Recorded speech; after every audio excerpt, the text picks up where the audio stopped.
Hello दोस्तों, कैसे हो आप? तो मैं आज फिर से लेकर आया हूँ आपको एक नया लेक्चर। तो हमने जब किया था चैप्टर 4 किया था नेक्स्ट पिछली वीडियो में कार्बन एंड इट्स कंपाउंड। तो इसके बाद मैंने आपको असाइनमेंट भी दी थी ये करने को। इसमें असाइनमेंट्स में आपको हमने जो चैप्टर में जो जो उस लेक्चर में किया था उसमें ये सारे के सारे टॉपिक्स क्लियर हो गए थे। अब हम नेक्स्ट करते हैं 1 to 6 क्वेश्चंस हमारे क्या हो गए थे, क्लियर हो गए थे। तो हमारा जो next 7th 8th 9th 10th 11th 12th 13th 14th 15th ये जो क्वेश्चंस हैं ये आज हमने रिवाइज करने हैं। ये मैं आपको मतलब कि विद रिस्पेक्ट टू नोट्स करके बताऊंगा, अच्छे से नोट्स बनाकर। ठीक है बच्चों? तो बच्चों, मैंने आपको 7th क्वेश्चन में पूछा गया है कि इथेनॉल एंड इथेनोइक्स के बीच में डिफरेंशिएट करना है इसको। तो मैंने आपको इथेनॉल एंड इथेनोइक का कॉन्सेप्ट समझा दिया था। जिनको नहीं समझ आया है वो पिछला लेक्चर ज़रूर देखें, ध्यान से देखें, आपको समझ आ जाएगा। जिन्होंने नहीं देखा है वो ज़रूर देखें। तो इसके बाद हमारा जो नेक्स्ट क्वेश्चन है वो है 8th क्वेश्चन। तो मैं आपको एक चीज यहाँ पे क्लियर करता हूँ कि 8th question and 15 question, 8th question and 15 question, ये जो दो क्वेश्चंस है ना, इनके जो आंसर्स मैं आपको, इनके जो नोट्स विद रिस्पेक्ट टू इसके एक्सप्लेनेशन ना एक साथ बताऊंगा, बिकॉज ये दोनों आपस में रिलेट करते हैं। यहाँ पे पूछा गया है why does micelle formation takes place when soap is added to water? Will a misle be formed in other solvent such as ethanol also? And साथ में जो 15 क्वेश्चन पूछा गया है, explain the mechanisms of cleaning action of soap. ठीक है?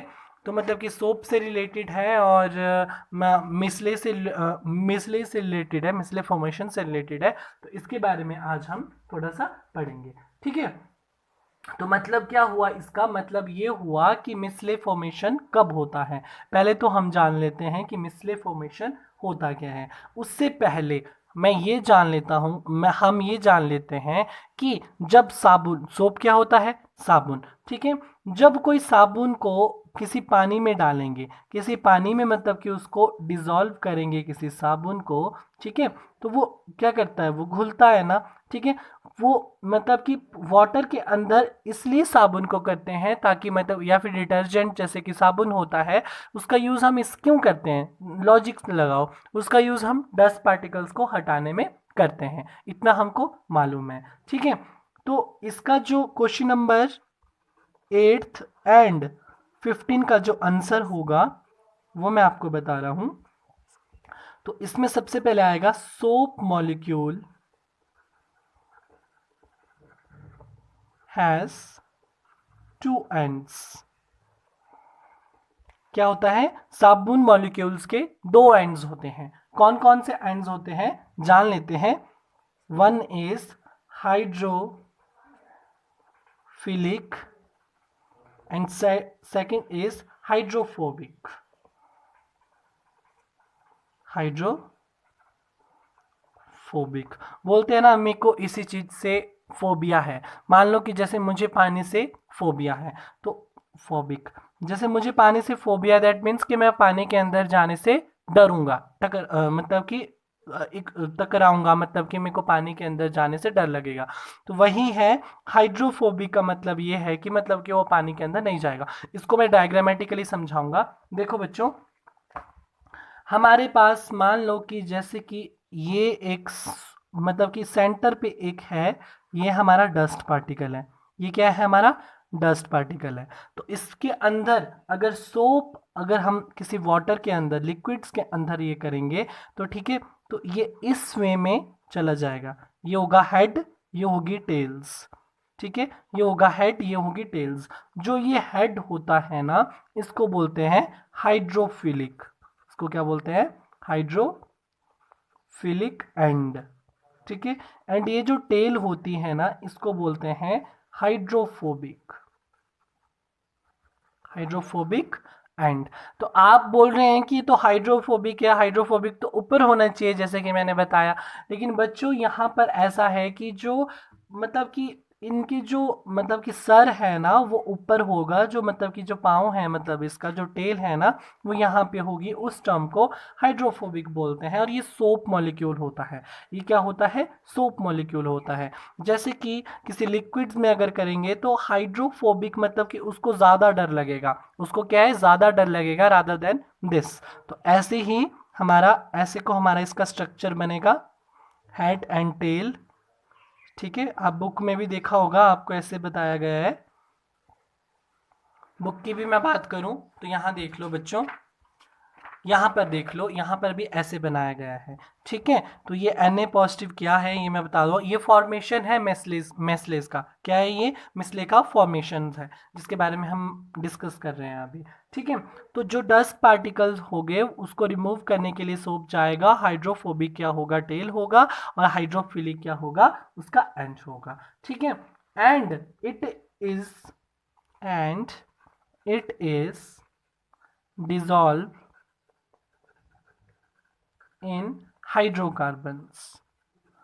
Hydrocarbons क्या होता है? हाइड्रोजन प्लस कार्बन्स, ये आपको ऑलरेडी पता है। अभी जो हेड है ना, इनको Na पॉजिटिव कर लिया। Na पॉजिटिव क्या होता है? सोडियम। ठीक है, सोडियम पॉजिटिव कर दिया हमने।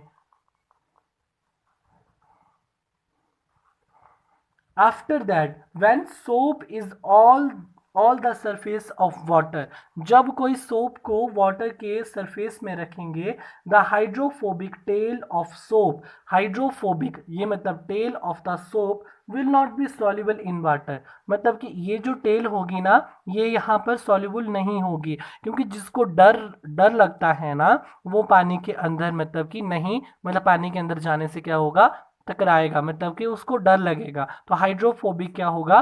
सॉल्युबल नहीं होगा पानी में। ठीक है, ये सॉल्युबल, नॉट सॉल्युबल। ठीक है, नॉट सॉल्युबल होगा पानी में। ठीक है, और वैसे ही हाइड्रोफिलिक होगा। ठीक है, हाइड्रोफिलिक के बारे में भी पढ़ लेते हैं। जो हाइड्रोफोबिक टेल होगा वो नॉट सॉल्युबल होगा इन वाटर में, will align along the surface of water with the ionic end in water and the hydrocarbon tails pointing out of the water। ठीक है, जो मतलब कि पानी के अंदर होगा, इनसाइड अ वाटर होगा, इनसाइड अ वाटर। ठीक है, ये तो मैंने आपको बता दिया, इसका आप सेंटेंस लिख सकते हो आगे नोट्स के थ्रू। ठीक है, inside a water, inside a water these molecules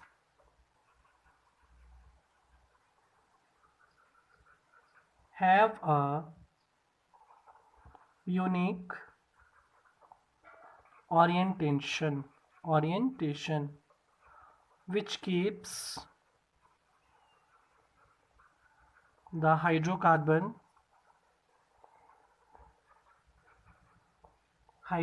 which keeps the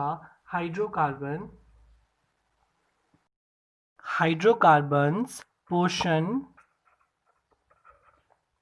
out of the water। ठीक है, जो हाइड्रोकार्बन पोर्शन होगा, हाइड्रोजन प्लस कार्बन का, और मतलब कि हाइड्रोकार्बन का पोर्शन होगा वो क्या चला जाएगा? वाटर के आउट चला जाएगा। ठीक है बच्चा पार्टी। तो और एक बात मैं और बताना चाहता हूं, यहाँ पे एक टर्म आती है क्लस्टर। क्या आती है?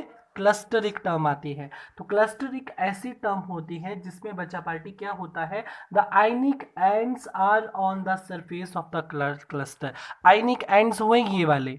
ठीक है, जो आयनिक एंड्स होंगे ना ये क्लस्टर के क्या होंगे? सरफेस में होंगे, मतलब कि लिक्विड के सरफेस में बाहर होंगे, मतलब ये।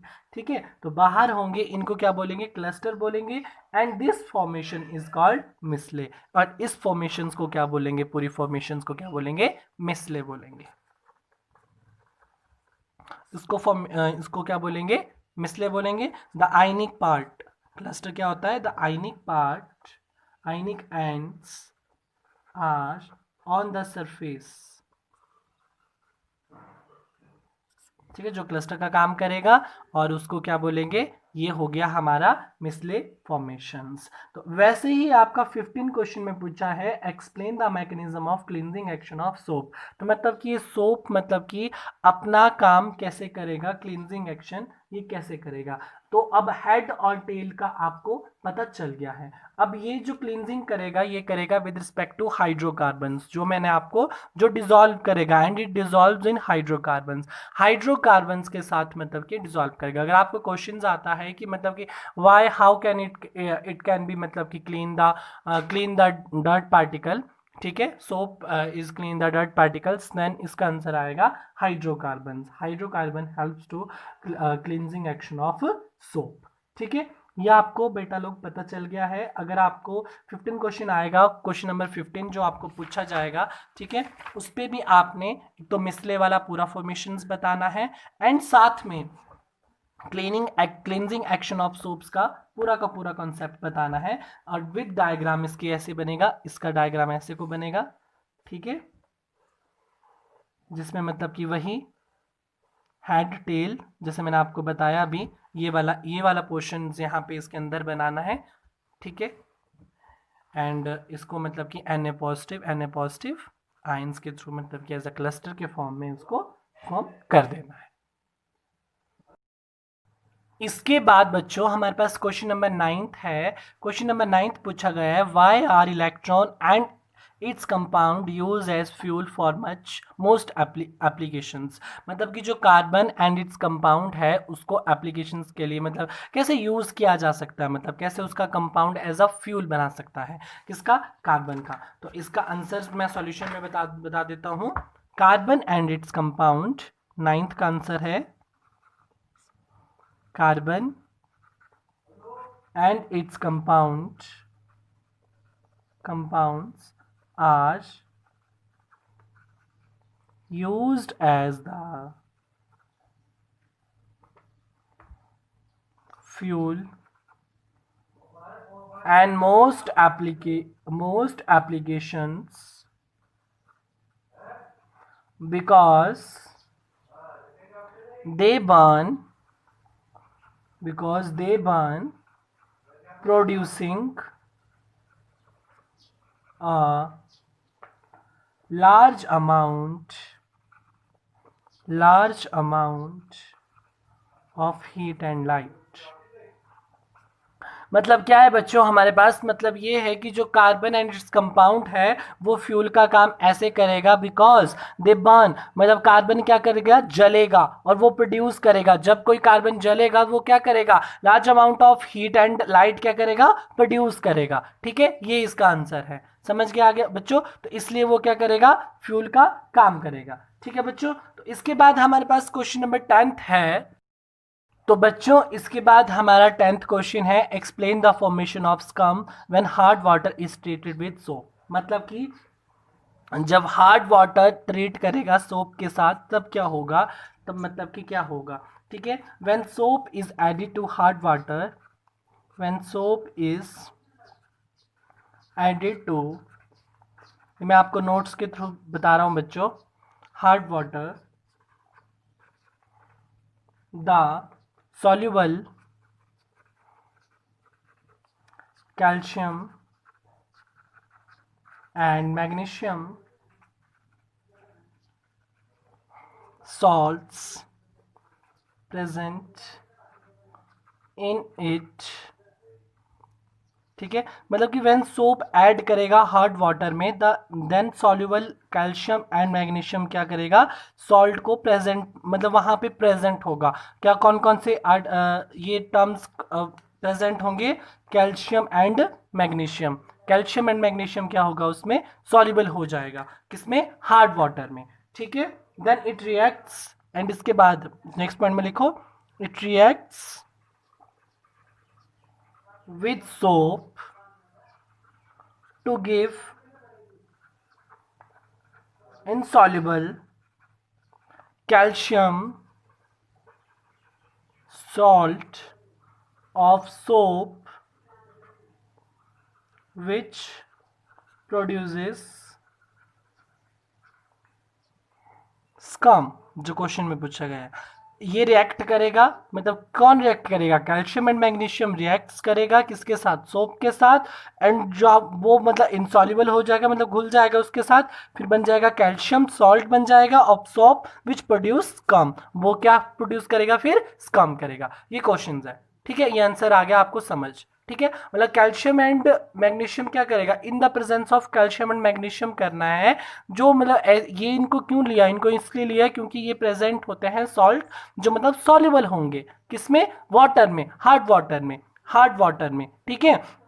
तो ये रिएक्ट करेगा, ये रिएक्ट करने के बाद इनसॉल्युबल कैल्शियम सॉल्ट बनेगा और वो क्या प्रोड्यूस करेगा, स्कम्स प्रोड्यूस करेगा, ठीक है बच्चों। तो इसके बाद हमारे पास 10th क्वेश्चन आंसर कंप्लीट हो गया। इसके बाद आता है हमारे पास what change will you observe if you test soap with litmus paper red and blue. मतलब कि क्या चेंज होगा, क्या हम ऑब्जर्व करेंगे सोप को अगर लिटमस पेपर के साथ मतलब रेड या ब्लू कलर चूज करेगा, ठीक है। तो इसका सीधा सीधा आंसर ये होगा कि 11 का आंसर ये होगा, soap solution will turns red litmus पर paper blue because soap is alkaline in nature. क्या होगा इसका आंसर, बिकॉज शॉर्ट में लिख रहा हूं मैं इसको, आपने पूरा लिखना है, because soap is alkaline in nature.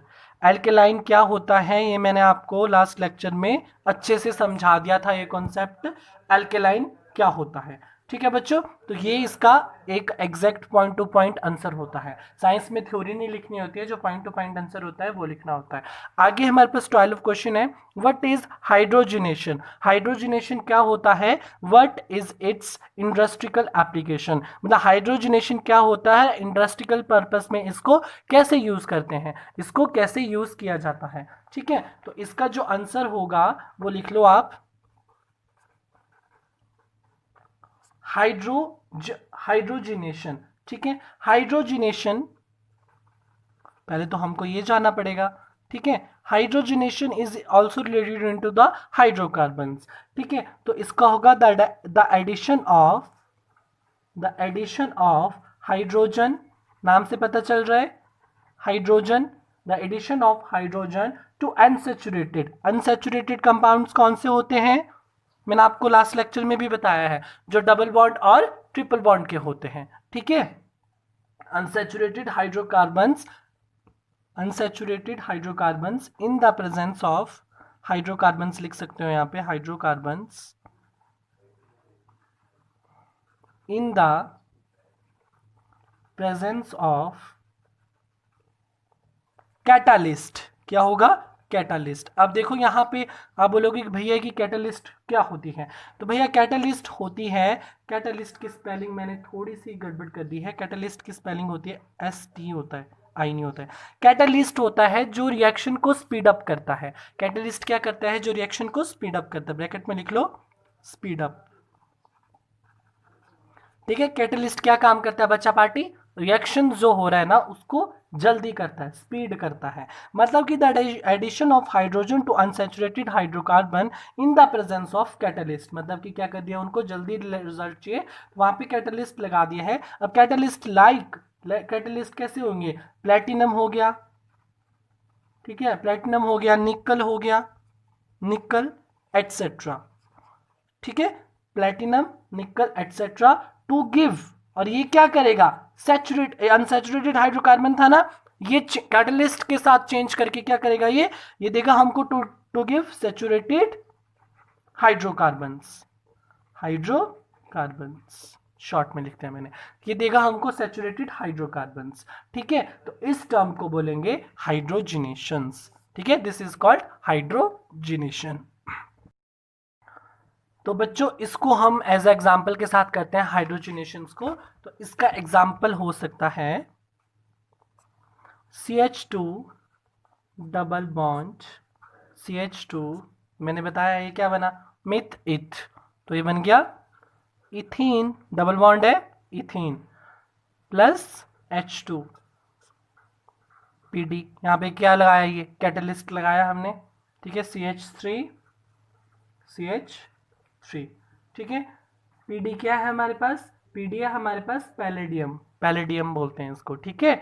तो ये कैटलिस्ट हमने ये किया और ये क्या बन गया, इथेन बन गया, अनसैचुरेटेड से सैचुरेटेड कंपाउंड्स बन गया। तो ये था हमारा हाइड्रोजनेशंस का कॉन्सेप्ट। एंड हाइड्रोजनेशंस को जो यूज करते हैं, जो आपको सेकंड पूछा गया है, यहाँ देखो इंडस्ट्रियल एप्लीकेशंस में, ठीक है। तो इसके जो एप्लीकेशंस हो सकती है वो हो गई, इसकी होगी वेजिटेबल्स, ठीक है, वेजिटेबल्स ऑयल, ठीक है, यूजिंग अ यू या फिर यूजिंग अ, हाँ यूजिंग लिख दो, यूजिंग अ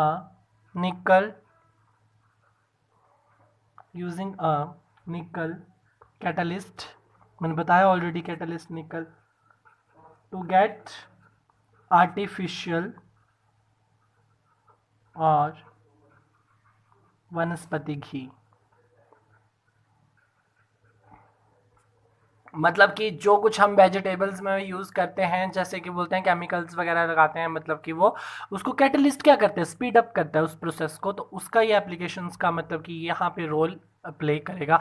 जो मतलब कि आर्टिफिशियल कोई भी, मतलब कि हमारे पास कोई सब्जी वगैरह आ जाती है, कोई भी ऐसा आ जाता है, वो कैटलिस्ट के थ्रू होता है, वो कैटलिस्ट प्रोसेस होता है। ठीक है बच्चों, तो ये था हमारा क्वेश्चन नंबर 12। ठीक है, तो क्वेश्चन नंबर 13 जो पूछा गया है हमारे पास, देखो आज यहाँ एक्सरसाइज पूरी कंप्लीट हो जाएगी। क्वेश्चन नंबर 13 जो पूछा गया है बच्चों, which of the following hydrocarbon undergo addition reaction, मतलब कौन सा ऐसा हाइड्रोकार्बन है जो एडिशन रिएक्शंस करने के बाद कुछ फॉर्म बनाएगा। देखो यहाँ पे C2H6 लिखा है, मतलब C2 है, ठीक है, H 1 2 3 4 5 6, यहाँ पे देखो C2 1 2 3 4 5 6, ठीक है। तो ऐसे को मतलब कि ये क्वेश्चन नंबर 13 है, इसका जो आंसर होगा वो होगा कि मतलब सारे के सारे आउट ऑफ यू, इसका जो रीजन होगा ना, because they contain multiple bonds, obviously they contains multiple bonds, C3H8 है, C2H2 है, मतलब मल्टीपल बॉन्ड्स कर रहे हैं ना।